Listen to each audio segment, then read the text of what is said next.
No se asuste con lo que oiga a continuación. Es el eco del pasado cuando empezaron las emisiones de Radio Sefarad a finales de enero del 2004 y cuyos informativos semanales hemos reunido para revivir lo que entonces pasaba desde la perspectiva de nuestro tiempo.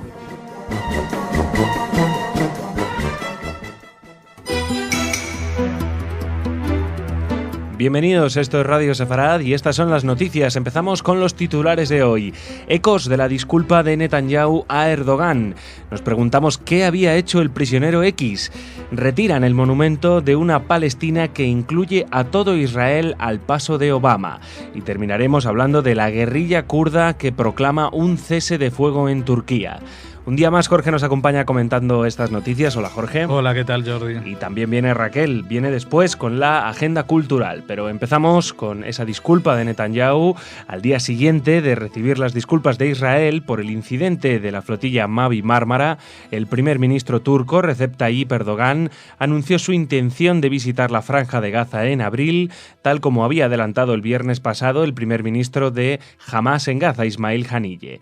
Erdogan dijo que la reconciliación con Israel y la perspectiva de una solución del conflicto entre Hamás y Fatah, que gobierna Cisjordania liderada por Mahmoud Abbas, podría acelerar la caída del presidente sirio Bashar al-Assad.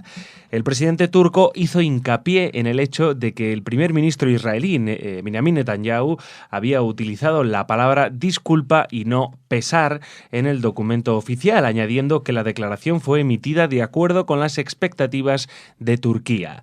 Explicó que después de la llamada telefónica de Netanyahu habían acordado que la primera declaración saldría de Israel.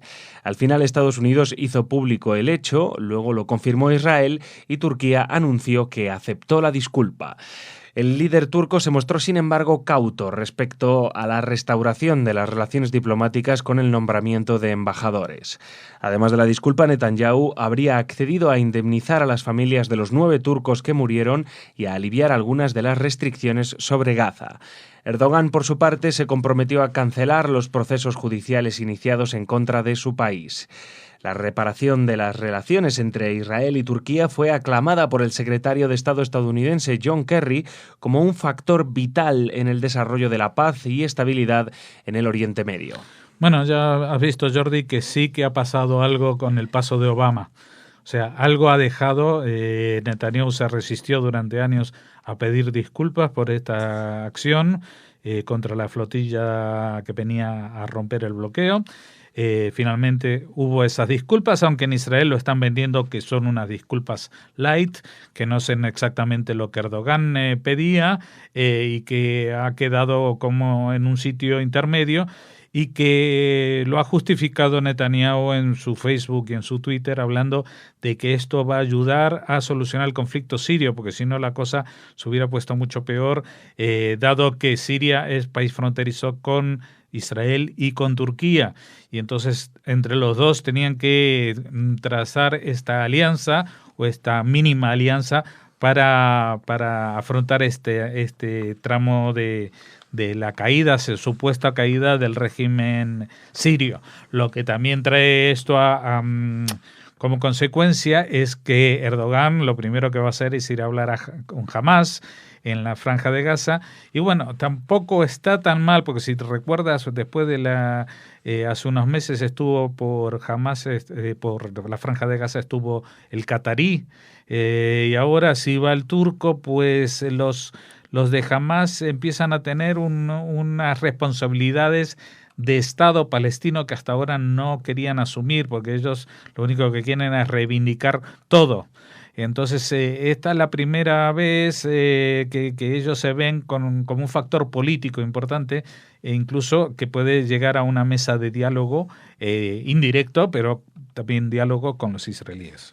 Seguimos. Según el diario alemán Der Spiegel, el agente del Mossad Ben Ziger que se suicidó en la cárcel de máxima seguridad Ayalon, cerca de Ramle, en diciembre de 2010, habría filtrado inadvertidamente información clasificada que condujo al arresto de informantes claves que espiaban a la organización terrorista libanesa chií Hezbollah. Siger, conocido como el prisionero X, habría sido arrestado en Israel porque, según se sospechaba, transmitió información a agentes de Hezbollah que condujo al arresto de Ziad al-Omsi y Mustafa Ali Awadeh, esto en 2009, en el Líbano. Estos últimos fueron condenados a 15 años de prisión por espiar para Israel. Siger, nacido en Australia, fue reclutado por el Mossad en 2003 y enviado a Europa en 2005 para infiltrarse en empresas que comerciaban con Irán. Siger tenía como misión obtener información sobre Siria e Irán. Sin embargo, tras 2 años de trabajar en el departamento de contabilidad de una de las compañías, fue llamado a Israel sin haber logrado obtener información relevante. A Siger le fue encargado un trabajo burocrático, pero aún tenía la esperanza de regresar al campo. Actuando bajo su propia iniciativa, comenzó a tratar de reclutar informaciones del Líbano para espiar a Hezbollah.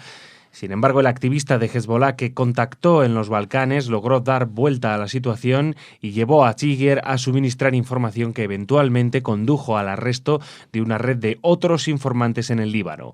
Siger habría recibido permiso para continuar con sus estudios académicos en Melbourne y en 2008 había comenzado a estudiar para un segundo título en la Universidad de Monash. Durante sus estudios, Siger había sido aparentemente indiscreto sobre sus actividades en el Mossad, filtrando pormenores sobre su servicio, algunos de ellos inexactos. Fue llamado a Israel para enfrentar una investigación en la cual se revelaron los detalles de su operación no autorizada sobre Hezbollah. Posteriormente fue encarcelado y bajo estrictas medidas de seguridad y procesado. Uno de sus abogados dijo recientemente que estaba acusado de delitos graves. Al parecer, las autoridades israelíes pedían una condena de más de 10 años de cárcel.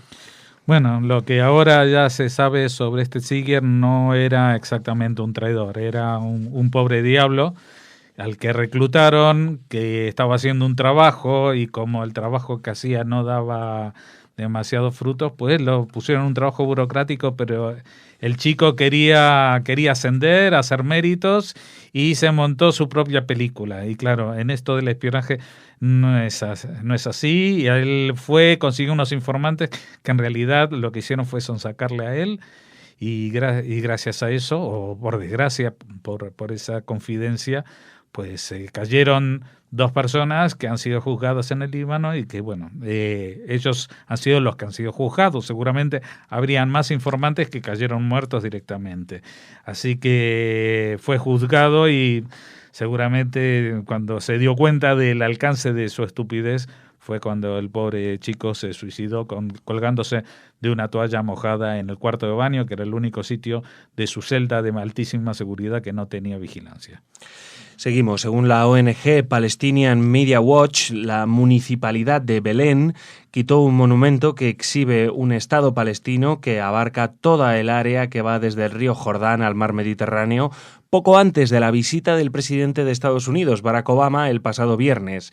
El itinerario de Obama en la ciudad lo hubiera llevado a pasar por delante del denominado Monumento del Estado, con un mapa de Palestina que incluye a todo Israel, borrándolo completamente del planeta.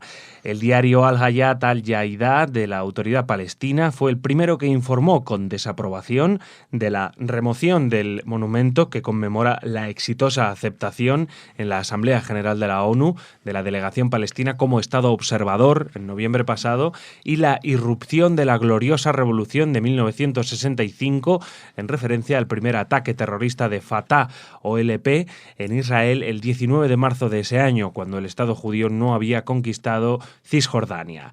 El gobernador y la intendente de Belén dijeron que el monumento fue quitado para colocar en su lugar otro de una paloma de paz representando al pueblo palestino en busca de la libertad y la paz.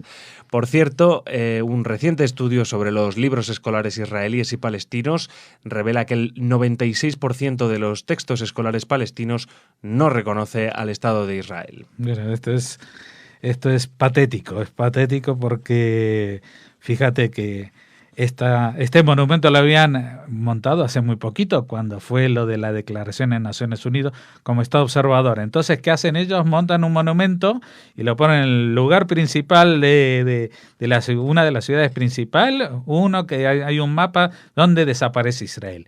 Eso es el Estado observador que quieren presentar en las Naciones Unidas, y también ponen a pie de estatua, a pie del monumento, la gloriosa revolución conmemorando el primer ataque terrorista. ¿Y qué? Estamos hablando del año 65, antes de la Guerra de los 6 días, antes de que Israel invadiera, conquistara, reconquistara, ocupara, o como se quiera decir.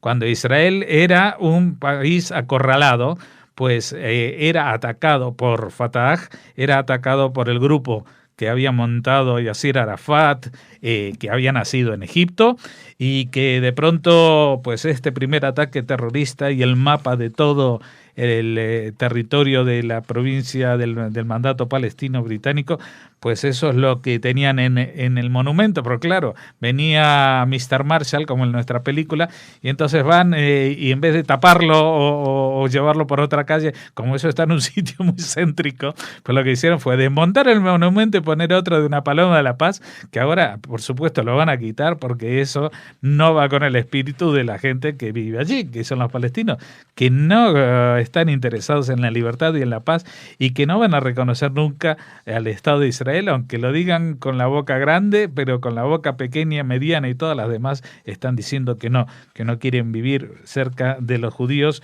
y lo único que quieren es recuperar todo lo que una vez fue Dar el Islam, que se llama la Casa del Islam, y que es una de las mitzvot, por decirlo en hebreo, uno de las misiones y objetivos de todo musulmán es recuperar toda tierra que fue una vez parte del Islam. Por cierto, también España. Seguimos. Abdullah Öcalan, el encarcelado fundador de la guerrilla kurda del Partido de los Trabajadores del Kurdistán, realizó un llamamiento a la paz con Turquía, que recibió el respaldo de sus milicianos con un anuncio oficial de alto el fuego. El jefe guerrillero, que había pedido a sus hombres que cesaran los ataques, confirma así el respaldo de la actual cúpula del Partido de los Trabajadores del Kurdistán, por sus siglas PKK, a la apuesta por la paz y la negociación de Öcalan, que desde 1999 cumple cadena perpetua en una isla prisión. En su mensaje, Karayilian incluso señala que sus hombres podrían retirarse de suelo turco si las autoridades de Ankara crean las condiciones favorables para ello. Además, afirma que el PKK no realizará ningún ataque a no ser que sea agredido por las fuerzas turcas. Se estima que el PKK dispone actualmente de unos 5.000 militantes, más de la mitad de ellos atrincherados en los refugios que la guerrilla posee en los montes Kandil, en el noreste de Irak. Mediante una carta leída a cientos de miles de kurdos que celebraban la fiesta del Año Nuevo kurdo, Öcalan hizo un decidido llamamiento a la paz, al abandono de las armas y a la búsqueda de una solución democrática y negociada al conflicto entre el PKK y el Estado turco, que ha causado 45.000 muertes en los últimos 29 años. Los kurdos son la minoría étnica más numerosa sin Estado propio. Descendientes de los medas, se asientan desde hace más de 30 siglos en los 500.000 kilómetros cuadrados que forman el Kurdistán, desde los montes Taurus de la Anatolia Oriental en Turquía a los montes Zagros del oeste iraní y el norte de Irak. Su población está repartida entre Turquía, 15 millones, Irán, 10 millones, Irak, 6,5 millones, Siria, 2 millones y Armenia, 1 millón. Pues sí, Jordi, Kurdistán, quizás es la nación, una de las naciones de Medio Oriente más antiguas. Tiene su tierra, pero no tiene su Estado. Ellos siempre han vivido ahí, y cuando hubo el final de la Primera Guerra Mundial y se hizo el reparto, pues alguien decidió que a los kurdos no le iban a dar, a pesar de que eran tantos millones de personas y que tenían su tierra.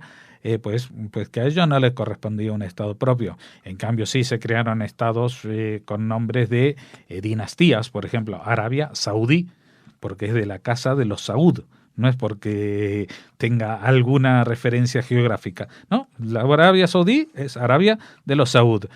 Jordania, Transjordania, se podría haber llamado perfectamente Transjordania Hachemí, porque era para una familia, para los hachemitas, pues darle un país, inventarse un país. Pues así se repartió el mundo en el año 1917 y a los kurdos no les tocó parte de la torta y sí le tocó mucho de los tortazos, porque están en medio de todo el jaleo, están entre Turquía, Siria, Irak, Irán, y casi todas las guerras que han habido en los últimos 50, 60 años han pasado por ahí muy cerquita. Ellos han sido bastante beligerantes en el país donde son más numerosos, que es en Turquía, donde son 15 millones de personas, y han tenido enfrentamientos con el ejército muy, muy fuertes, hasta que han detenido a este jefe, al jefe fundador más que al jefe operativo. Y ahora esperemos que este alto al fuego pues se traduzca en algún acuerdo de paz, aunque yo me imagino que lo que los kurdos van a pedir es por lo menos una mucho mayor autonomía en la zona que ellos habitan. Bueno, Jorge, pues muchísimas gracias. Nos volvemos a ver ya el viernes. Así es, ya el viernes volvemos aquí con más noticias y nada más. Ahora viene Raquel con el espacio cultural.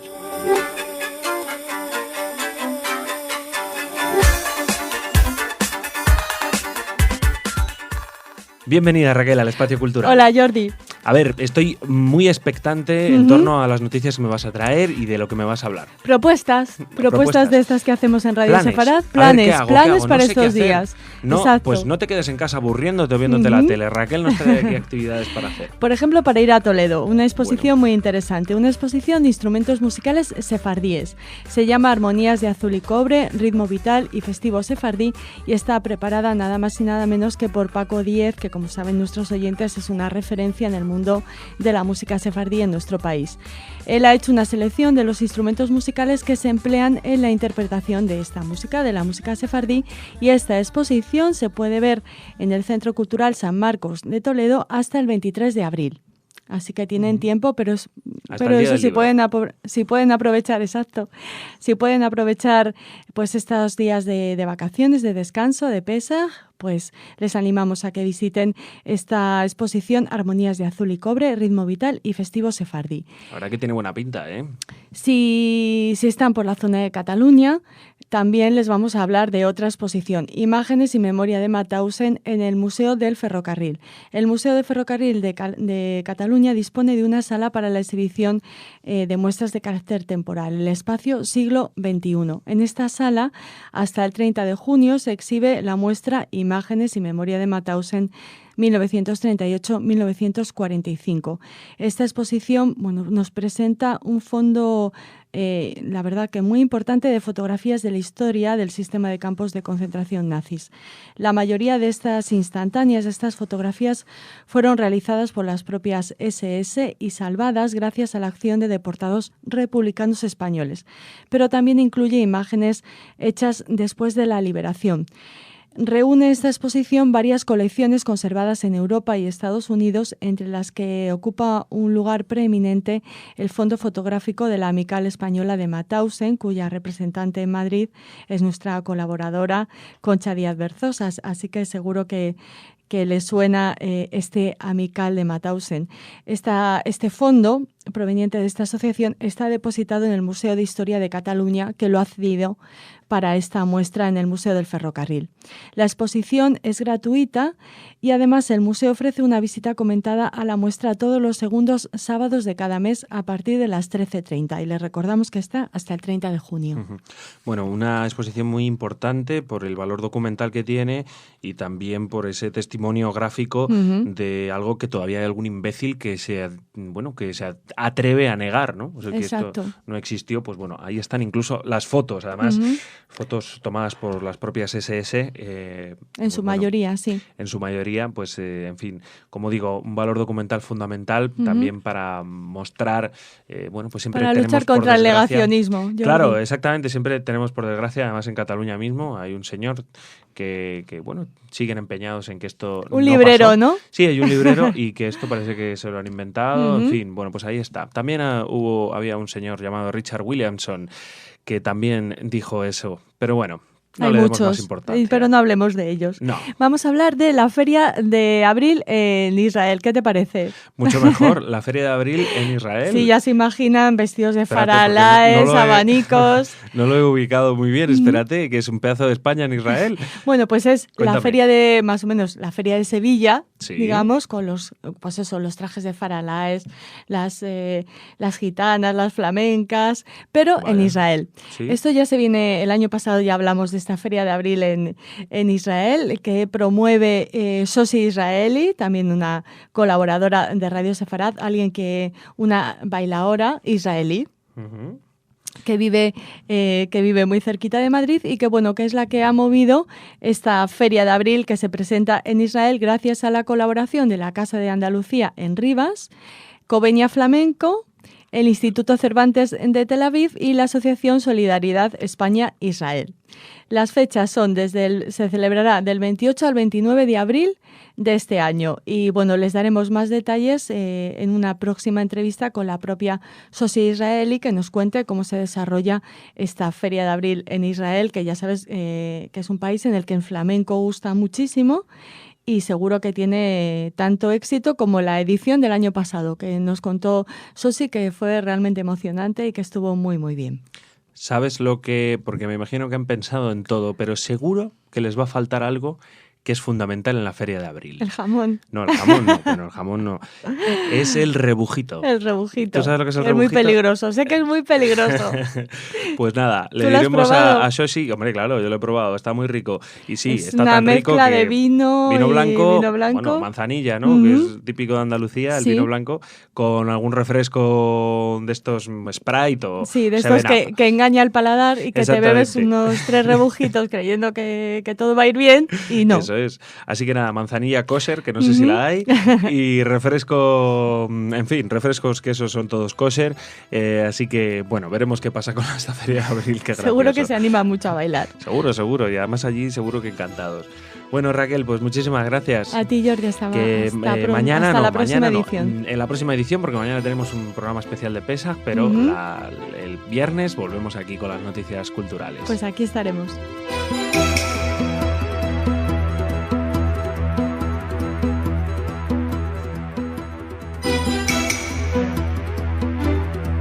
Bienvenidos, esto es Radio Sefarad y estas son las noticias especiales de Pesaj. Empezamos con los titulares. Audiencia de Moisés con Faraón. Inaugurado un festival de música en la ciudad de Memphis. Y acabamos con solo faltan 18.000 bloques para terminar la próxima pirámide. Como siempre nos acompaña Jorge en los comentarios y luego vendrá Raquel con las noticias culturales. Hola Jorge. ¿Qué tal, Jordi? Pero comenzamos con la primera noticia. Tal como anunciaba en portada hoy el Haggadah Post, el príncipe egipcio Moisés se reunió a primera hora con su hermanastro Faraón para tratar asuntos de las minorías sojuzgadas.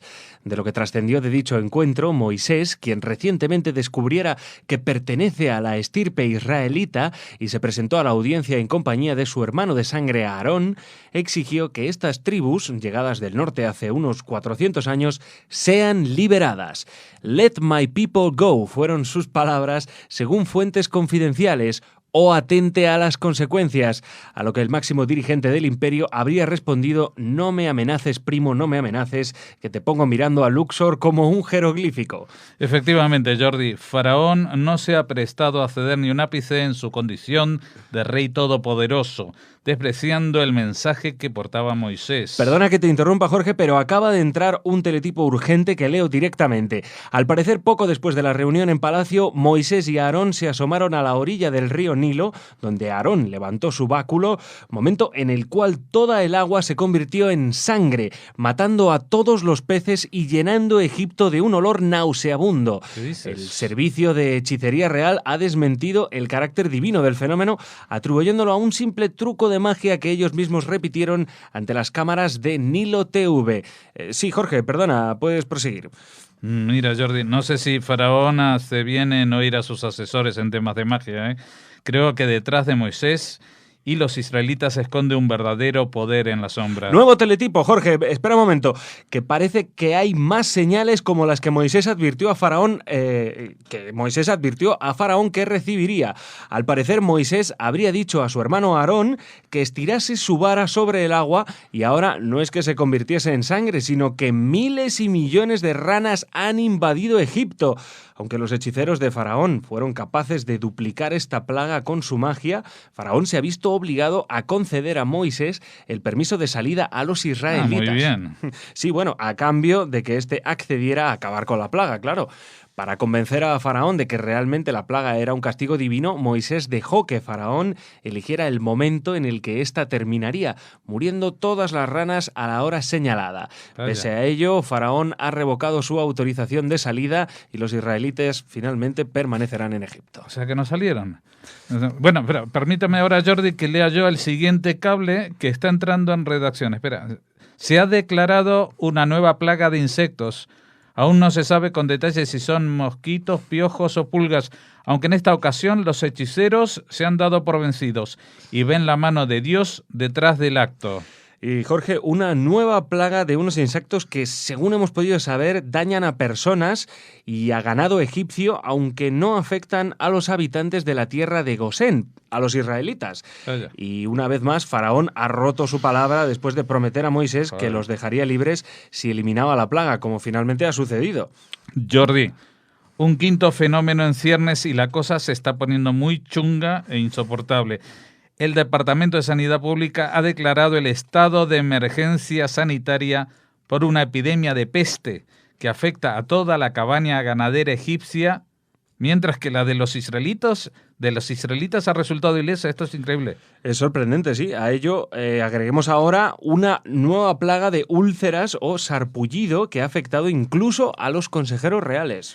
Mientras, Jordi, el Servicio Meteorológico anuncia una tormenta como nunca se ha visto, en la que se mezcla el granizo y el fuego, dañando a todos los cultivos de Egipto, excepto nuevamente a los de la tierra de Gosén. Es increíble. Y ya son 7 las plagas, Jordi. ¿A qué espera Faraón para dejar salir a estos esclavos? ¿Cómo piensa enfrentarse al lobby divino? Sabemos que ya todos los funcionarios le han suplicado tomar esta medida, pero el altivo emperador no se da por vencido, aunque Moisés le haya anunciado los efectos devastadores de una plaga de langostas. Esta vez parece que se ha llegado a un compromiso por fin. Los varones israelitas serían autorizados a marcharse, mientras que las mujeres, niños y ganado se quedarían en Egipto. Sorprendentemente, Jorge, Moisés ha rechazado la oferta, exigiendo que salgan cada persona y animal. Pero nuevamente Faraón accedió y no cumplió con su palabra. Pero entonces... ¿Pero qué es eso, señores oyentes? Estamos sufriendo un apagón. Estamos a oscuras. Nos comunican que las tinieblas se han apoderado de Egipto. Durarán 3 días y 3 noches. Si alguien es capaz de discernir entre ellas, por ejemplo, entre el día y la noche. Nuevamente Faraón promete dejar salir a los israelitas y al menos dejan sus ovejas y vacas, pero Moisés sigue en sus 13, aunque informando a Faraón de que en poco tiempo ofrecería muchos animales para ser sacrificados. Faraón, indignado, amenazó con ejecutar a Moisés si volvía a aparecer ante él, ante lo cual Moisés contestó que, en efecto, no volvería ya a visitarlo. No olvidemos, Jorge, las implicaciones, diría que personales, de este castigo, ya que la plaga de la oscuridad demuestra que el Dios de Moisés es más poderoso que Ra, el dios sol del Faraón. Jordi, pésimas noticias. Todos los hijos primogénitos de Egipto han muerto, incluido el hijo mayor del faraón y hasta los primogénitos del ganado. Nuevamente la plaga no ha afectado a los israelitas, quienes, oyendo el consejo de Moisés, pintaron sus puertas con sangre de cordero. Es terrible, Jorge, pero déjame que te comente algo. Ahora sí, parece definitivo. Faraón ha accedido a todas las exigencias de Moisés y el pueblo israelita, con sus hombres, mujeres, niños y ganado, se encaminan hacia la orilla del Mar Rojo. Lo que no sabemos es cómo conseguirán cruzarlo, ya que no hay suficientes barcas para todos, eso seguro, vamos. Jordi, observa. El ejército real persigue a esos pobres esclavos. Los van a masacrar. Están atrapados a la orilla del mar. Un momento, ¿qué es eso? ¿Qué es eso? Es increíble. ¡Las aguas del mar se abren! ¡Un nuevo milagro! De todos modos, Jorge, no podrán escapar de sus perseguidores, que llevan caballos y carros, les van a coger seguro. No sé, están pasando tantas cosas, esto tiene que terminar bien, digo yo. Mira, los israelitas ya están llegando a la orilla y el ejército de Faraón está apenas a unos centenares de metros detrás, cruzando por lo que era el fondo del Mar Rojo. Jorge, ¿lo has visto? Esto es increíble, si no lo veo no lo creo. ¿Qué por qué es? Justo cuando los israelitas acababan de cruzar el mar, sus aguas volvieron a cerrarse, ahogando a todo el ejército del faraón, el más temible del mundo. Bueno, ¿qué pasará ahora con los israelitas? Nos preguntamos. Jordi, no me preocuparía por ellos, a pesar de que tienen por delante un desierto y con las prisas no han recogido levadura para amasar el pan. Les guía Moisés, un líder que les ha liberado y que ahora los conducirá de vuelta a la tierra que Dios destinó a su patriarca Abraham. Puede que les lleve un tiempo, lo necesitarán para olvidar ser esclavos y aprender a ser libres, pero seguro que lo conseguirán. Bueno, Jorge, ha sido un programa muy particular, la verdad. Al final no hemos hablado de las otras noticias, tampoco de la agenda cultural. Si te parece, mañana lo haremos. Por hoy ya hemos tenido demasiadas emociones. Dime, Jordi, ¿qué vas a hacer ahora? Te invito a cenar. Así repasamos lo que hemos vivido hoy. Acepto, Jorge, por supuesto, porque es una historia que cada generación tendrá que repetirla. Así que nos despedimos aquí hoy, en pleno mes de Nisan del 2448 de nuestro calendario. Y mañana más. Mañana más, Jordi.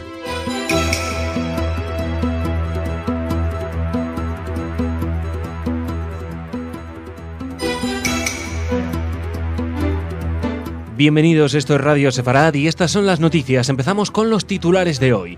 La PID denuncia un monstruoso déficit fiscal. Bulgaria presenta más pruebas sobre implicación de Hezbollah en atentado terrorista, mientras Bahrein admite propuesta para calificar al grupo como terrorista. Los hackers de Anonymous preparan un ataque para borrar a Israel de Internet. Como siempre, Jorge nos acompaña comentando estas noticias. Hola, Jorge. ¿Qué tal, Jordi? Y también, como siempre, Raquel viene después con la agenda cultural. Pero empezamos en Israel. El nuevo ministro de Finanzas, Yair Lapid, declaró haberse encontrado con un desequilibrio fiscal mucho peor del que esperaba cuando asumió la cartera hace semana y media, al que calificó de monstruoso, ominoso y creciente. Lapid, cuya formación quedó por sorpresa segunda en las elecciones del pasado febrero gracias a su conexión con la clase media, señaló que, como Moisés, hará lo correcto aunque no sea popular a fin de que una generación entera esté en los lugares adecuados. Será un camino largo, no será popular, tomaré las decisiones difíciles. Ya antes de los comicios, los analistas coincidían en que el gobierno que saliese de las urnas se vería abocado a subir de nuevo los impuestos y a recortar el gasto público para evitar una operación especulativa de los mercados. Lapid ha mantenido estos días reuniones con miembros destacados de su ministerio y con el gobernador del Banco de Israel, Stanley Fischer, además de conversar por teléfono con el secretario del Tesoro de Estados Unidos, Jacob Lev, para familiarizarse con la situación. El titular de Asuntos Sociales y compañero de partido, Meir Cohen, ya ha advertido que defenderá con uñas y dientes en las discusiones presupuestarias las partidas sociales a una costa de una guerra entre hermanos. Poco antes de las elecciones del 22 de enero, Israel reconoció una desviación del déficit del 2% previsto a un 4,2, unos 8.000 millones de euros, y eso a pesar de haber aumentado del 16 al 17% el IVA y el impuesto a los ingresos, y haber también recortado los presupuestos ministeriales el pasado septiembre. Los analistas calculan que hará falta recortar aún más el gasto público, en torno al 4%, y subir otro punto el IVA para aumentar la recaudación en unos 5.000 millones de shekels, unos 1.000 millones de euros, a fin de reducir el déficit por debajo del 3%, objetivo del gobierno y tope al que está limitado por ley. En base a un plan diseñado antes de los comicios, el Ministerio de Finanzas estudia aumentar a partir de 2020 y de forma progresiva la edad de jubilación de los 67 a los 70 años para los hombres y de los 62 a los 65 para las mujeres. Otras medidas son la reducción en unos 1.000 millones de euros del presupuesto de defensa, una cantidad similar en los subsidios por hijo y en algo menos los salarios del sector público. Además, se paralizarán grandes proyectos de infraestructuras como la ampliación de la autopista que une Jerusalén y Tel Aviv y la construcción de un tranvía Hezbolá en Tel Aviv, la rehabilitación del mayor incendio de la historia del país en 2010 o la extensión del servicio ferroviario. Sí, Jordi, también Israel tiene problemas con su economía y desgraciadamente los recortes van a afectar también a la economía española, que tenía ahí adjudicado el metro de Tel Aviv, y yo ahora dudo si este proyecto se va a llevar a cabo o no. Era un proyecto importante de España en la zona y puede peligrar porque a la PID le pasa lo que le pasa a cualquier ministro que llega a un nuevo gobierno, ministro de Finanzas, y ve que en la hucha no hay más moneditas. No hay más moneditas y hay muchos papelitos que dice le debes a este, le debes al otro. En realidad, el gobierno de Netanyahu, la llamada a elecciones o el adelanto de elecciones se debió justamente a problemas para los presupuestos del 2013, que se veían que no iban a poder cuadrar las cuentas. Estados Unidos ya les ha limitado, este año les ha recortado la ayuda económica para defensa, pero ellos mismos ahora están viendo de que para recortar en 4% el gasto público van a tener que reducir ellos también los gastos de defensa, en infraestructuras, en el sector de salario y el sector público. Y algo que llama mucho la atención, o tendría que llamar mucho la atención, especialmente en España, es pasar de forma progresiva la edad de jubilación de los 67 a los 70, porque en Israel ya se adoptó hace unos años la medida de jubilarse no a los 65, sino a los 70, a los 67. Y ahora, pues, esto se posterga. Pues, chicos, esta es la contraparte de la longevidad de la sociedad actual. La sociedad actual ahora la gente es más sana, vive más años, está en mejor forma, pero claro, hay que darles de comer. Tú, alguien que jubilas a los 65, si tienes que mantenerlo hasta los 95, como más o menos puede llegar a suceder, pues son muchos años y a veces la seguridad social no alcanza para tanto. Así que van a tener que ajustarse los cinturones y si alguien quiere en estos años ir a Israel, que sepa que va a tener que trabajar hasta bien pasado los 60. Bueno, seguimos, nos venimos ahora a Europa. Bulgaria suministrará más evidencias de que la banda libanesa Hezbollah está detrás del atentado en el que fueron asesinados 5 israelíes y un chofer local, para convencer a los países de la Unión Europea que incluyan al grupo islamista chiita en la lista de organizaciones terroristas. Varios gobiernos europeos son reacios a imponer sanciones a Hezbollah, alegando que eso podría inflamar las tensiones en el Oriente Medio.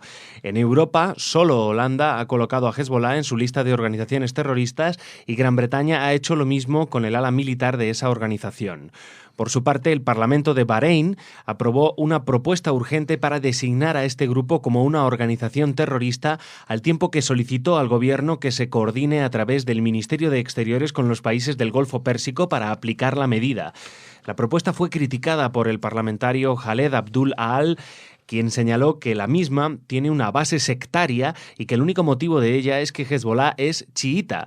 Las relaciones entre Bahrein y Hezbollah se mantienen tensas desde el inicio de las protestas prodemocráticas en el país, lideradas por la comunidad chiita, pero que contaron con la participación de grandes sectores de la comunidad sunita.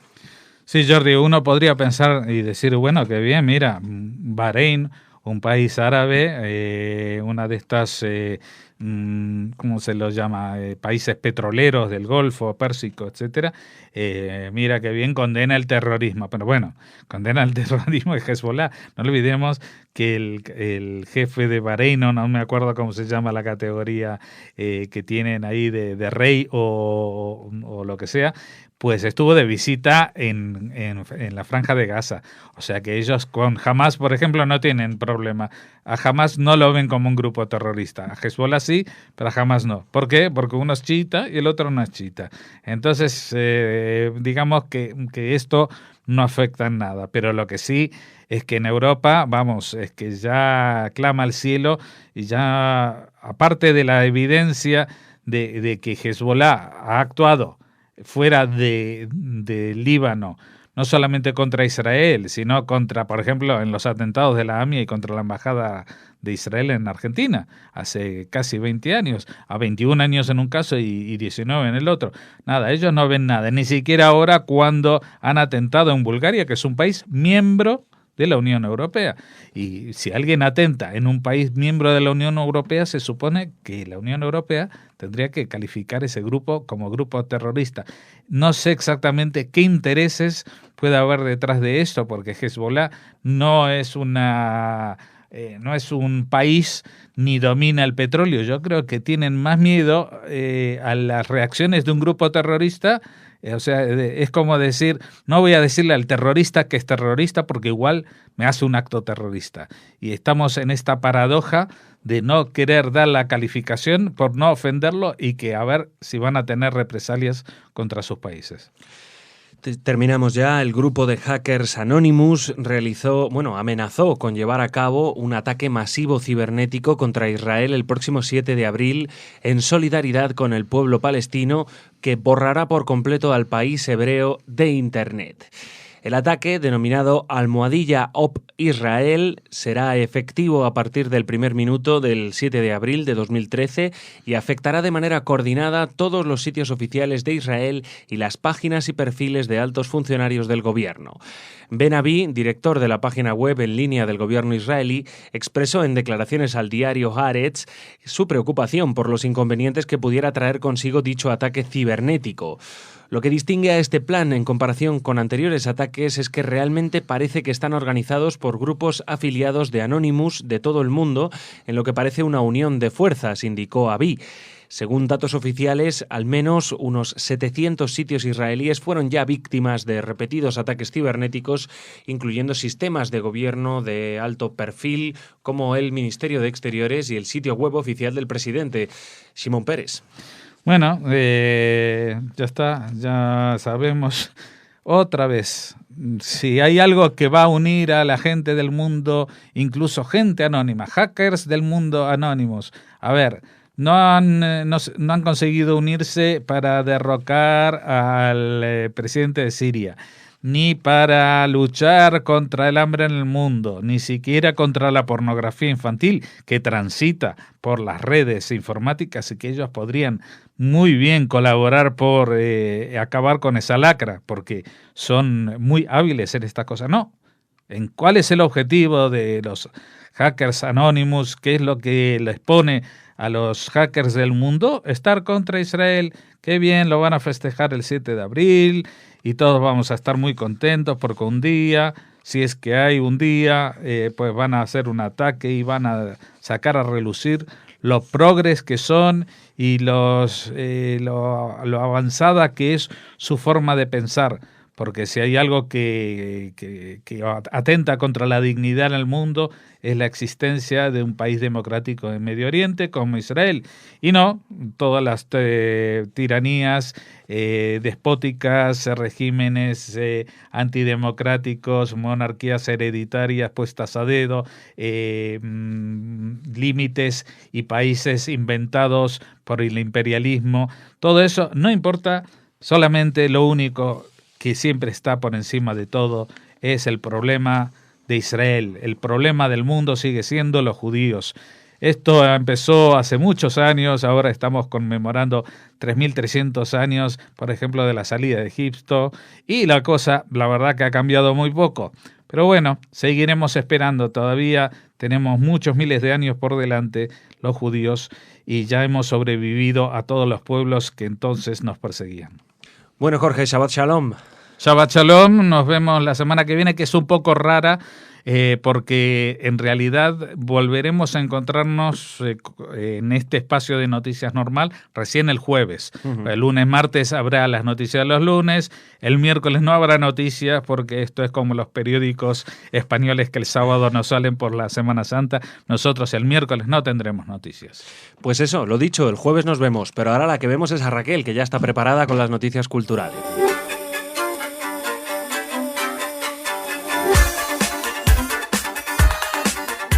Bueno, Raquel, pues como decía antes, ya estás preparada y ya estás preparadísima. Ya ahora. me estabas viendo, así que aquí estoy. Claro. Bueno, y a ver, en estas semanas especiales de Pesaj, no sé si tenemos también actividades relacionadas con Pesaj o no, pero bueno, en cualquier caso, cuéntame. Todo está relacionado con Pesaj, Claro. Jordi, de alguna manera, sobre todo si están ustedes en Israel, porque si están allí, hay mucha gente que ha tenido la suerte de pasar Pesaj en Eretz Israel, bueno, pues pueden acudir a la exposición sobre Herodes que se está desarrollando en Jerusalén. Ya saben, esta exposición sobre la vida y el legado de Herodes que se presenta en el Museo de Israel en Jerusalén hasta el 5 de octubre. Tenemos tiempo todavía, pero si están en estos días tan especiales allí, les recomendamos esta primera exposición mundial sobre Herodes el Grande, uno de las más influyentes y controvertidas figuras de la historia judía, bueno, y también de la historia universal.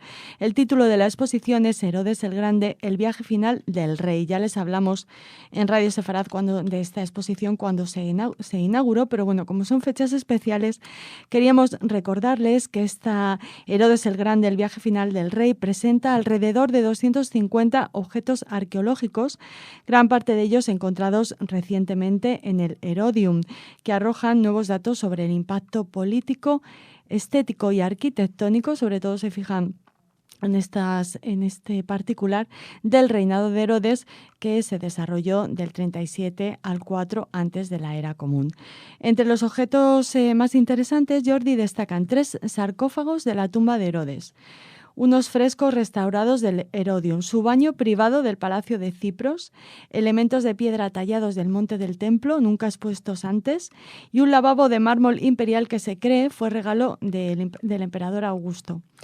En 2007, es muy curiosa esta historia, después de 40 años de búsqueda, el famoso arqueólogo Ehud Nesser descubrió la tumba del gobernante de Herodes en Herodium, en el desierto de Judea.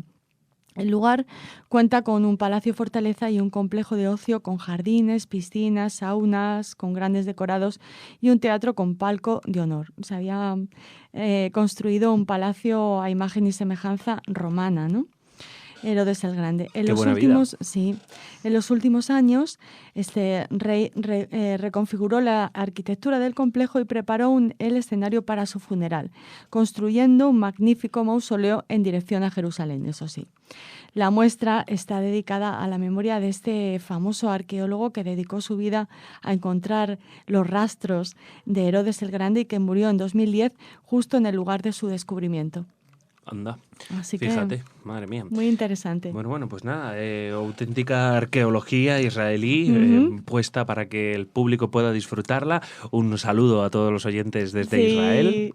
Sí, Hasameach para ellos. Claro. Bueno, y a ver, Jordi, ¿qué más? ¿Seguimos en Israel? Seguimos en Israel, pero habíamos retrocedido en el tiempo, ahora avanzamos un poquito. Vamos al futuro. Vamos al futuro próximo. Vale, futuro próximo sí. En Oriente Próximo. Sí. Perfecto.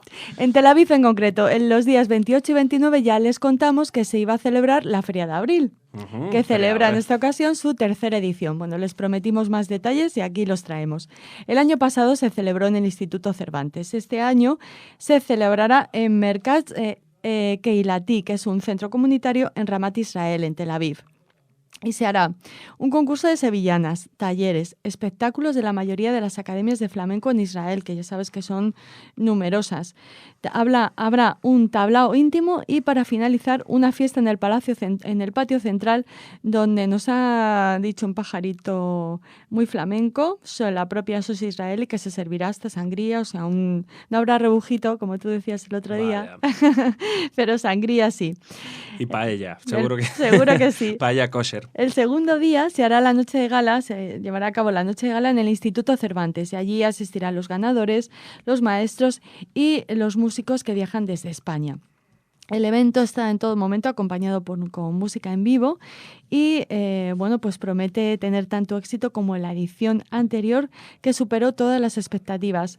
Fue un evento al que acudieron 1.200 personas, entre ellos 240 alumnos que fueron los que participaron en el concurso de sevillanas. Así que fíjate. Vaya, cómo gusta España en Israel, ¿eh? Sí. Por lo menos la Feria de Abril, seguro que sí. Es un proyecto de Puente de Culturas España e Israel y está apoyado por algunas asociaciones, como les citábamos el otro día, la Embajada de Israel, el Instituto Cervantes, la Asociación Cultural Cobeña Flamenco, Madrid, España, y todas estas escuelas interesadas en el baile y la música española. Uh-huh. Qué bien, qué bonito, un pedazo de España en Israel, un pedazo de la Feria de Abril. ¡Ole! Además, seguro que en Israel no les llueve. Ya sabes que aquí en la Feria de Abril casi siempre llueve. Así que nada. Bueno, y a ver, ¿dónde terminamos ahora? Pues como nos gusta hacer casi todos los viernes, traemos una recomendación literaria, Jordi. Vale, para leer el fin de semana en casita, qué bien. Y en este caso, además, con especial cariño porque es un libro que publica Sefarad Editores, una editorial muy próxima a nosotros, dirigida por Horacio Cohen, y cuyo último título corre a cargo de una colaboradora queridísima de Radio Sefarad, Varda Fishbein. Ajá, Varda. Sí. La que lleva a cabo, hemos estado muchos años haciendo con ella el programa Yiddishkeit, Esencia Judía, y ahora, tenemos una versión nueva de Yiddishkeit dedicada a los poetas. A la poesía nueva en Yiddish. Sí. Bueno, pues me imagino que va de Yiddish el libro. ¿No? Seguramente hay algún personaje que hable Yiddish en el libro. Yo todavía no he tenido oportunidad de leerlo, lo haré muy pronto, pero se llama Asuntos de Familia y varias de las familias que aparecen en este libro de relatos, de cuentos, son judías, así que seguramente, conociendo a Varda y su amor por el Yiddish, aparecerá seguro una familia que hable en este idioma tan querido para ella. Bueno, son historias, como les decimos, que nos hablan de los claros y los oscuros, los claroscuros de la vida.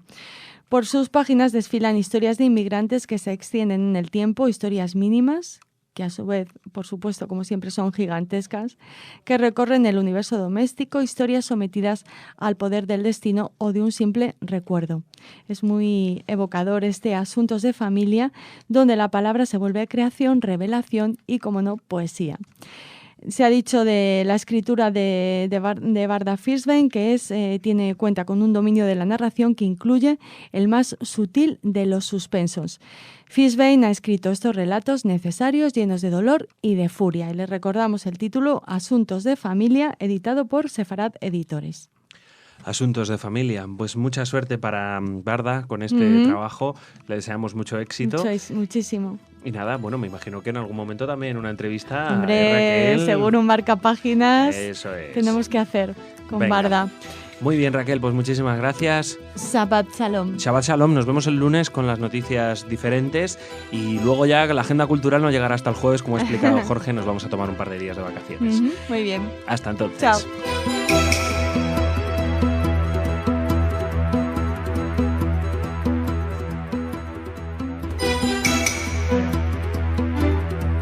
Bienvenidos, esto es Radio Sefarad y estas son las noticias. Empezamos con los titulares de hoy. España abre un consulado honorario en Gaza. Los misiles de Gaza y los disparos desde Siria son respondidos por Israel. Revueltas en Cisjordania con la excusa de la muerte por cáncer de un preso en prisión israelí. Y terminaremos hablando de que comienza la independencia energética de Israel. De nuevo nos acompaña Jorge en el comentario de las noticias. Hola, Jorge. Hola, Jordi, ¿qué tal? Irá, empezamos con la actualidad que llega desde España por iniciativa del Consulado de España en Jerusalén, que se ocupa del contacto con la autoridad palestina. Este país ha abierto una nueva oficina consular honoraria para dar asistencia y protección a los ciudadanos españoles que se encuentren en la zona. La iniciativa ha contado también con el informe favorable de la Dirección General de Españoles en el Exterior y de Asuntos Consulares y Migratorios, además de la Dirección General para el Magreb, África, Mediterráneo y Oriente. Tiene categoría de consulado honorario, al igual que el jefe de la institución, que actuará como cónsul honorario de acuerdo con el artículo 9 del Convenio de Viena sobre Relaciones Consulares de abril de 1963. Según el Real Decreto de 2007, que regula las funciones de los cónsules honorarios, estos no son funcionarios de carrera ni, en el caso de ser españoles, pertenecen a ninguna administración pública. Bueno, Jordi, yo me he quedado a cuadros cuando he visto la noticia que ha salido publicada en el Boletín Oficial del Estado el día 1 de abril, o sea que esto no es un rumor o que se va a hacer, sino que ya se ha hecho. Se ha hecho. Lo que no hace ningún país del mundo, excepto creo que Qatar, que tiene un consulado en Gaza, y alguien me comentaba de una oficina técnica de Gran Bretaña para llevar los asuntos de todo el resto del mundo. Nada, ahí estamos nosotros, España, el país de la tradicional amistad hispano-árabe. ¿Y por qué estamos nosotros? Porque necesitábamos, ante la cantidad de ciudadanos españoles que viven en Gaza, imagínate, ahora por ejemplo, creo que como han decidido en Gaza que las escuelas primarias por obligación van a tener que separar a los niños de las niñas a los 9 años porque esto es una ley nueva, y entonces no sé si van a llevar aquí sexadores de pollos para saber quiénes son niños, quiénes son niñas y separarlos para que no pasen las cosas que pasan en los pervertidos países de Occidente donde los niños y las niñas conviven en la infancia.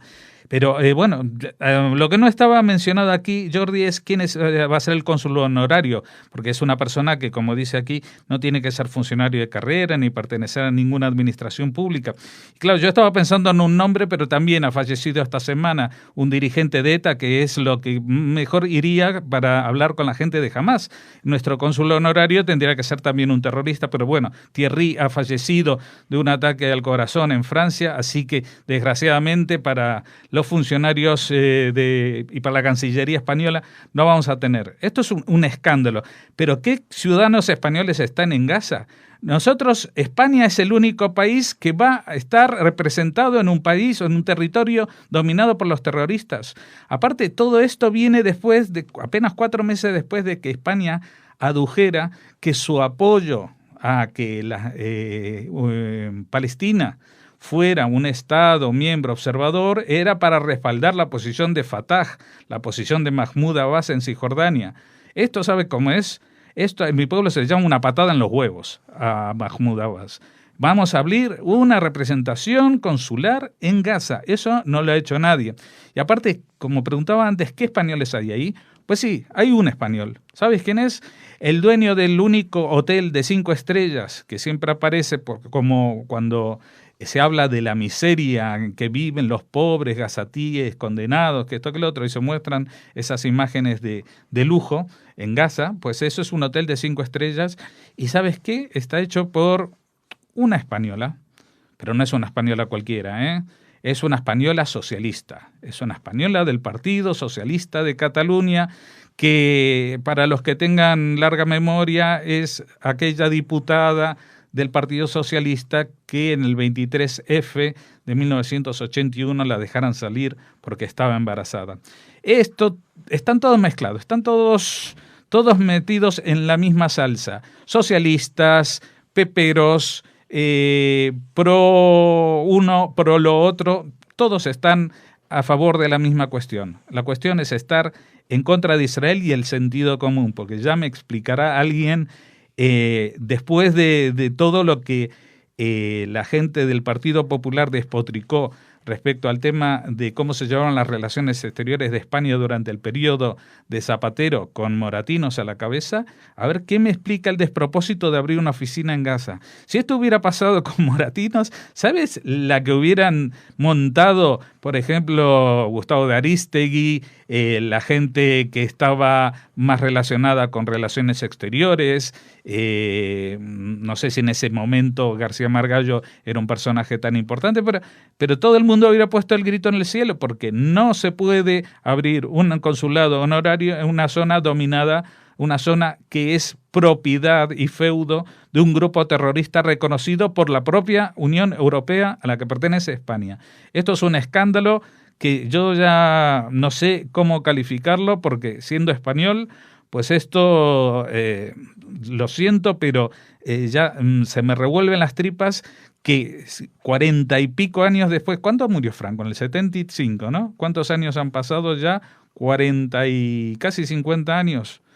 Pues en casi 50 años la política exterior de España sigue siendo la del franquismo, que es la tradicional amistad hispano-árabe por encima de todo. Y la tradición, ya lo que yo añadiría, la tradicional enemistad con el pueblo judío y con el Estado de Israel. Por más que vayan proclamando por ahí que sienten que son el país de Medio Oriente, con democracia, que esto, que lo otro. Todos los actos que están haciendo, las acciones, y por las acciones se juzga a las personas, apuntan en el sentido contrario.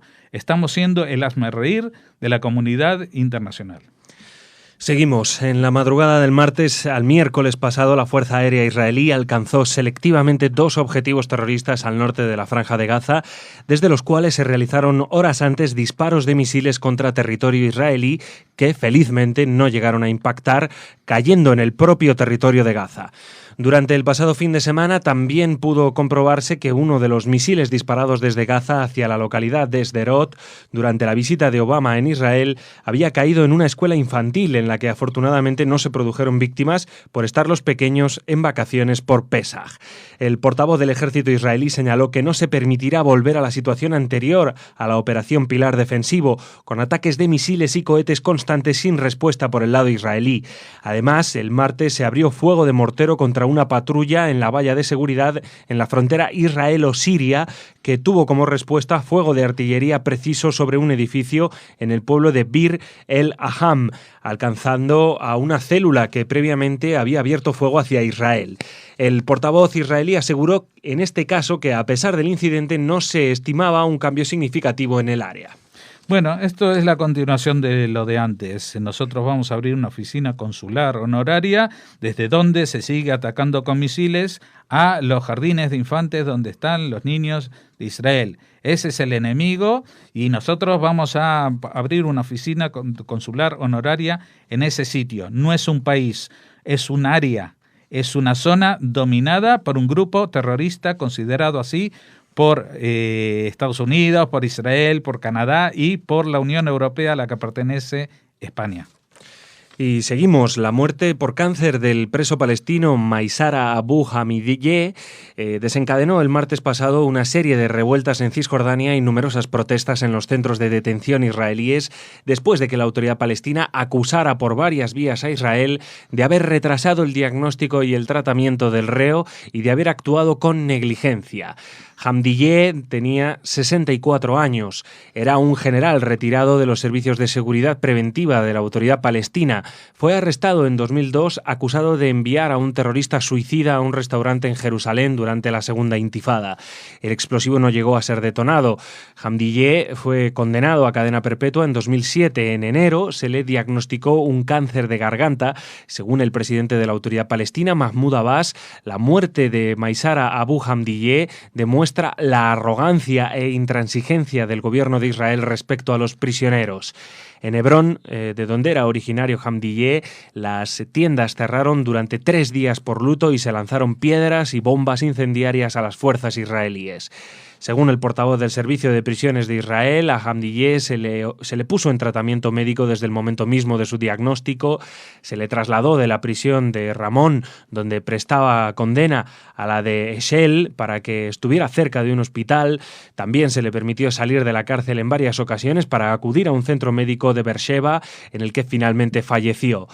La semana pasada, cuando supimos de que su estado era terminal, iniciamos el proceso de dejarle en libertad con un sistema similar al de la condicional sobre el que preside un juez.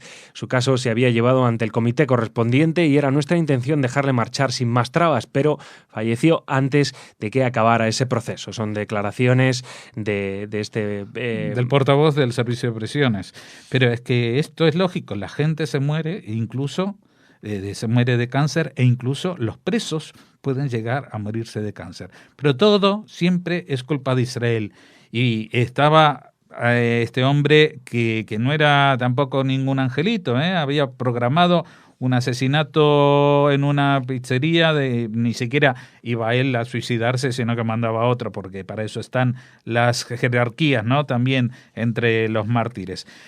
Fue condenado a cadena perpetua, no lo condenaron a muerte, ¿no? Cadena perpetua, estaba en el 2007, habían pasado 6 años, igual un par de años más y lo liberaban en un canje o en alguna de estas historias, ¿no? Pasaron 6 años, el hombre enfermó y cuando se le diagnosticó, se gastó Israel lo mismo que se gasta en un ciudadano israelí en su tratamiento. Lo llevaron a un mejor centro hospitalario para que lo curasen, incluso a riesgo de que estuviera en una cárcel de menor seguridad que la que estaba. Y así fue hasta que, bueno, pasó, el trámite estaba ya en vías de resolución, porque como era un cáncer terminal, en el momento que lo supieron, pues dieron curso a una petición al juez para que lo dejen salir a casa. Pero en Israel, como en cualquier lugar del mundo, aunque uno esté con un cáncer terminal, no le dicen, venga, chaval, vete a casa y ya arreglaremos cuentas, ¿no? Tiene que ser un juez el que excarcele. Bueno, no, esto para Mahmoud Abbas, esto es arrogancia, esto es intransigencia y por supuesto esto es una excusa fabulosa para que haya otra vez altercados, piedras y bombas incendiarias contra Israel. Esta es la tercera intifada que todo el tiempo nos anuncian y que parece como que todavía no encuentran la excusa ideal, porque todas las excusas son muy tontas, como el otro preso que se murió hace poco, uno que se llamaba de nombre Arafat y José, no me acuerdo el apellido, yo solamente me acuerdo de su nombre porque era tan insigne. Así que bueno, si se van a montar este pollo cada vez que se muere un preso, pues vamos a tener fiesta muy seguido. Bueno, terminamos con una buena noticia. Israel celebró el final de la festividad judía de Pesaj con el inicio del camino hacia lo que se define como libertad energética. El yacimiento marítimo de gas natural de Tamar, encontrada hace 4 años a 90 kilómetros de Haifa, en el norte de Israel, conduce hoy por primera vez el combustible a la planta de Ashdod. Según los expertos, Israel da un paso decisivo para lograr la independencia energética, abaratar el coste de electricidad en el país, aunque no antes del 2015, y convertirse en una potencia mundial en gas hasta el punto de postularse como exportador a otros países. Este hito es el resultado de la intensa búsqueda en las profundidades cerca de sus costas y de una inversión valorada en 3.500 millones de dólares. La alianza del empresario israelí Itzhak Tshuba y dueño del poderoso consorcio Delek y la compañía norteamericana Noble Energy, responsable de las perforaciones, ha sido fundamental. Recordemos que desde la primavera árabe egipcia que derrocó a Hosni Mubarak, el gaseoducto que atraviesa el Sinaí ha sido objeto de numerosos ataques y sabotajes y que el nuevo régimen en Egipto canceló el contrato de venta, obligando a Israel a buscar nuevas alternativas y también al encarecimiento de la factura eléctrica de Israel en los últimos 2 años en un 30%. Se estima el yacimiento de Tamar puede producir 280.000 millones de metros cúbicos y abastecer durante unos 20 a 30 años de gas. Además de Tamar, en 2010 se descubrió la reserva marítima de Leviatán con el doble de gas y que se espera pueda producir gas a partir de 2016, acabando de apuntalar la independencia energética de Israel.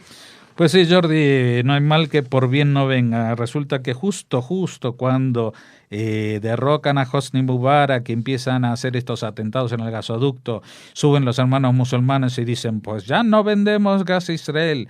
Pues Israel paga más, pero algo resulta que tiene suerte o alguien lo ayuda. Y un país que era el único país de Medio Oriente, el único, que no tenía ningún método de abastecimiento energético, ni petróleo, ni carbón, ni diamante, ni uranio en el subsuelo de Israel, no hay nada más que arqueología de todas las religiones del mundo. Pues gracias al empecinamiento de un geólogo israelí que estuvo durante años diciendo aquí tiene que haber algo, y estudió todos los sistemas y consiguió la financiación, pues se descubrió, pero hace muy poquito, una reserva de gas natural, pero que es muy grande, ¿eh? O sea, estamos hablando, nosotros en España y en Europa nos abastecemos de la fuente de gas natural que hay en Argelia. Pues la de Israel no le va muy a la saga y aparte, como dice la noticia, dentro de 20, 30 años esta fuente se acaba, pero hay otra que ya está descubierta, que solamente hay que hacer un tratamiento un poquito más especial porque tiene que ser una plataforma marítima, perdón, la que extraiga el gas, pero que esto ya se ha hecho y no es nada nuevo. Pues con esa, pues Israel ha comenzado su libertad energética, su independencia energética, y lo felicitamos por la suerte. Bueno, Jorge, pues muchísimas gracias un día más y te vemos mañana. Ahora la que viene es Raquel con el espacio cultural.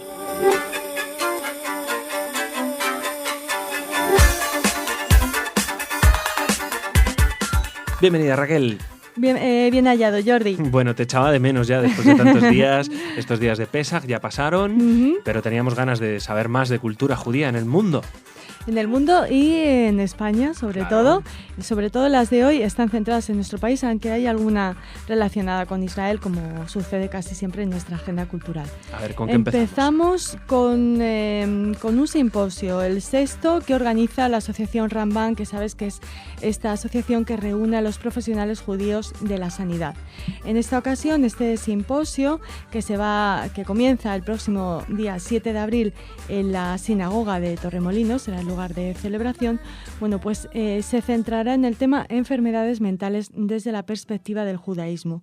Muy interesante. Nuestros oyentes seguramente recordarán que el año pasado se habló de trasplantes desde la perspectiva del judaísmo, o sea que siempre tratan temas candentes y muy, muy interesantes. Sí, no, te iba a comentar simplemente que estuvieron aquí algunos de los médicos que participaron en Robert aquel simposio. Stern, por ejemplo. Exactamente, y nos estuvieron hablando, por supuesto, de un tema como de los trasplantes, bueno, pues tan particular, ¿no? Y desde esa visión judía, por supuesto, y nada, haciendo también honor a Rambam, un médico que pasa a la historia, sin duda. Desde luego. Jordi, se contará con profesionales tanto de Torremolinos, que es el lugar de celebración, como de Barcelona y de Madrid. Y bueno, el simposio, como es de interés común, está abierto al público profesional relacionado con la medicina, al público judío y, por supuesto, al público laico y de otras confesiones. Así que desde aquí nuestra felicitación un año más a la asociación Rambam. Muy bien. Pues nada, ¿qué más tenemos aparte de medicina? Pues una noticia arqueológica que hacía bastantes días que no hablábamos Pues sí. de arqueología en Israel. Bueno, pues han hallado asentamientos neolíticos. Muy, muy interesante la noticia, Jordi, precisamente como suele suceder en estos casos mientras hacían unas obras. Una obra, claro. En este caso, la futura línea de ferrocarril que unirá las ciudades de Acre y Carmiel, ya saben, en el norte del país. ¿Sabes por qué Roma no tiene metro, no? Ya. Pues es por eso. Por eso. Y bueno, y tantas ciudades, yo conozco varios casos, por ejemplo, sin ir más lejos, Pamplona, se cargaron unas ruinas romanas maravillosas por construir un parking. Ya. Pero bueno. Bueno. Así que nos alegramos de que en Roma sean más prudentes. Seguro que a la constructora del ferrocarril en Israel no le ha hecho mucha ninguna gracia encontrar Pero los bueno. asentamientos neolíticos. Bueno, pues han sido halladas ruinas de estos asentamientos y los arqueólogos israelíes los fechan entre el 7000 y 5000 antes de la era común. Es muy curioso porque es la primera vez en la historia de Israel que se descubren construcciones enteras y además distintos niveles de espacios habitables de una época tan temprana. Subrayan estos expertos que el hallazgo proporcionará una gran cantidad de material que aportará valiosa información sobre la vida de los antiguos habitantes de la zona. Entre los hallazgos, pues como siempre, figuran objetos de cerámica, pequeñas hachas de piedra pulida, hojas de cuchillos y numerosos instrumentos de piedra, así como, fíjate qué curioso, habas carbonizadas que testimonian la antigua tradición agrícola de Oriente Próximo. O sea, que ya comían habas entre el 7000 y el 5000 antes de la era común. Madre mía. Se han encontrado, también es muy interesante, puntas de flechas tanto de sílex como de obsidiana. Es curioso porque en Israel nunca ha habido obsidiana, así que esto nos hace pensar que ya existían relaciones comerciales entre las tribus autóctonas y las que habitaban los territorios de las actuales Turquía y Georgia. Y luego, entre los hallazgos destacan dos bastante enigmáticos y sexuales. Una figurita de piedra en forma de falo y una paleta con esquemáticos grabados que representan genitales femeninos. Los científicos opinan que podría tratarse de objetos sexuales de culto que simbolizaban la fertilidad de la tierra. Claro. Bueno, no creemos que hubiera un sex shop en estos asentamientos neolíticos, así que tendrán mucha razón claro. estos científicos. Pero en muchas cuevas, por ejemplo, en las que se han descubierto pinturas rupestres, hay muchos símbolos sexuales. Por supuesto, formaba parte de, vamos a entenderlo así, la religiosidad de la época. Claro, los ritos culto a la de fertilidad. Claro. Tanto de los animales como de la naturaleza, como de los propios humanos, ¿no? Es decir, de los propios seres humanos, ¿no? Pero sí, la verdad es que es impresionante ese dato que has dado de los restos de materiales que no existían en la zona y cómo sus movimientos nómadas eran más amplios de lo que nos podemos imaginar, ¿no? Esas comunidades humanas se moverían a través de miles de kilómetros, a pesar de que ahora nos parezca imposible. Pero aquella época además, había que andar detrás de la comida y eran auténticos nómadas. Y de los materiales que les sirvieran para su día a día. La obsidiana es un tipo de roca volcánica, así que está clarísimo que, en Israel no hay mucho volcán, ¿no? que tuvo que haber relaciones comerciales entre estas tribus y sus vecinos. Bueno, a mediados de marzo las excavaciones se abrieron a visitas turísticas, así que si están en Israel y quieren ver estos restos de asentamientos neolíticos, les animamos a hacerlo. Todavía no pueden llegar en tren, pero bueno. Jordi, hablamos de Israel y ahora vamos a hablar de un israelí, de un músico, de Liron Man. Este curioso nombre, no les dormirá su música, no se asusten. Es un importantísimo, de los pocos que hay en el mundo, intérprete de handpan, este instrumento de percusión que es el instrumento más moderno del mundo porque fue creado en 2000. Es como una especie de, imagínense un wok cubierto con una tapa. Bueno, pues es algo así lo que toca Liron Man, que ofrecerá 2 conciertos en Madrid. El primero... ¿Ya sabes lo que es el handpan? Sí. Tiene varios...